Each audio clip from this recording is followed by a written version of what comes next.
Good morning বন্ধুরা, কেমন আছো সবাই? আশা করছি ভালো আছো। তিথি ডিম লাভ চ্যানেলে তোমাদের সবাইকে অনেক অনেক স্বাগত। আবারও চলে এলাম তোমাদের সামনে নতুন একটা ব্লগ নিয়ে। আশা করছি আমার এই ছোট্ট ব্লগটা তোমাদের সকলের ভালো লাগবে। তো বন্ধুরা, পুরো ব্লগটা দেখার অনুরোধ রইল।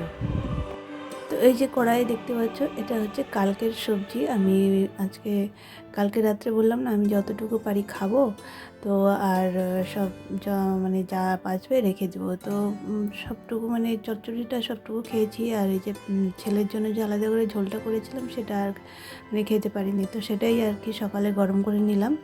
গরম করে নিয়ে তারপর ওই যে আজকে রান্না করেছি, ওই যে কালকের ছোটো মাছ ছিল সেটাই একটু ঝোল করেছি।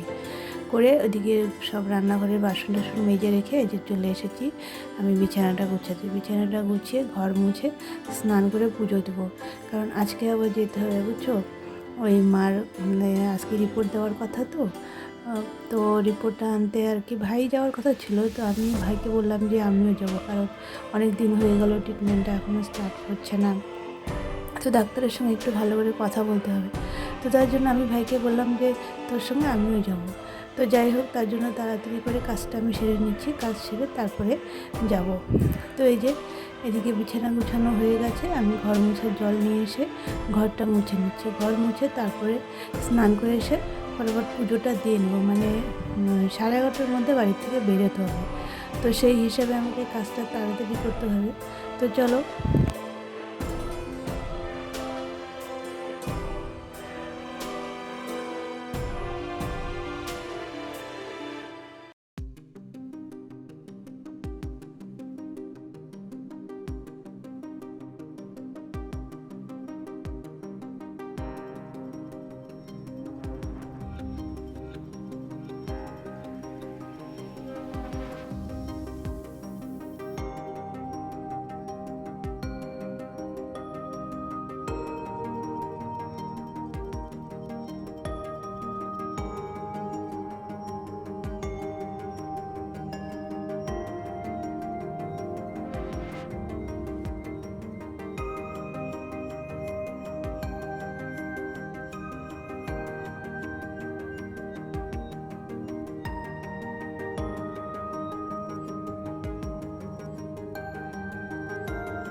তো বন্ধুরা, এই যে এখানে দেখতে পাচ্ছ আমি স্নান করে পুজোটা দিয়ে দিয়েছি। পুজোটা আজকে তোমাদের সঙ্গে শেয়ার করলাম না, কারণ অনেকটা দেরি হয়ে গেছে। তো এখন পুজোটা যদি তোমাদের সঙ্গে শেয়ার করতে যেতাম তাহলে আরও দেরি হয়ে যেত। তো এই যে আমি পুজো দিয়ে একটু ভাত খেয়ে নিয়েছি, খেয়ে যে রেডি হয়ে গেছি, এখন বেরোবো। তো ওখান থেকে এসেছি জানো তো, আস্তে আস্তে আমার প্রায় 3টে বেজে গেছে। তো এসে আবার স্নান করেছি ভালো করে, কারণ এই রোদের মধ্যে রাস্তায় ধুলো বালি একদম শরীর একদম মানে যাচ্ছে তাই হয়ে গিয়েছিলো জানো তো। এসে স্নানটা যদি আমি না করতাম তাহলে আমি মানে ঘরে বসতে পারছিলাম না, এরকম অবস্থা। এত ঘেমে গিয়েছিলাম, প্রচণ্ড রোদ, তার মধ্যে ধুলোবালি। তো এসে স্নান করে মানে একটু খেয়েছি, খেয়ে তারপরে ঘুমিয়েছিলাম। ঘুম থেকে উঠে তারপরে যে সন্ধ্যা দিয়ে আমি জল ভরে ছেলেকে বই পড়তে বসিয়েছি। ছেলে পড়া হয়ে গেছে। তো এখন আমি চলে এসেছি রান্না করতে। তো এই যে সকালে হচ্ছে গ্যাস মুছে আমি ওই কাপড়টা দিয়ে ঢেকে রেখেছিলাম, তারপরে আর তো গ্যাসের কোনো প্রয়োজন হয়নি, তো গ্যাস ওরকম ঢাকাই ছিল।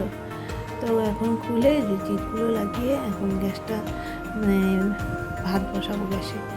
তো যাই হোক, এই যে এখানে চাল ধুয়ে আমি ভাতটা বসিয়ে দিয়েছি। আর রাত্রে আজকে কী করব, তো এই যে ডাল, আর ডালের মধ্যে আলু সেদ্ধ দিয়ে দিয়েছি, একবারে ডালে পেঁয়াজ লঙ্কা কেটে দিয়েছি। ডাল সেদ্ধ করে তারপরে ফোড়ন দেবো, পরে 5 ফোড়ন দিয়ে, 5 ফোড়ন আর শুকনো লঙ্কা দিয়ে ডালটা ফোড়ন দেবো। আর আলুটা সেদ্ধ মাখবো।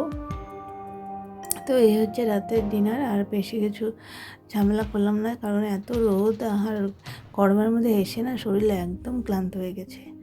তো এই যে ডাল হয়ে গেছে আর আলু সেদ্ধ মেখেছি, আর শসা ছিল, শসাটাই কেটে দিয়েছি। তো এই হচ্ছে আজকে রাতের ডিনার। তো চলো, আজকের মতো ব্লগটা এই পর্যন্তই। সবাই ভালো থেকো, সুস্থ থেকো, দেখা হচ্ছে আবার নতুন একটা ব্লগ নিয়ে।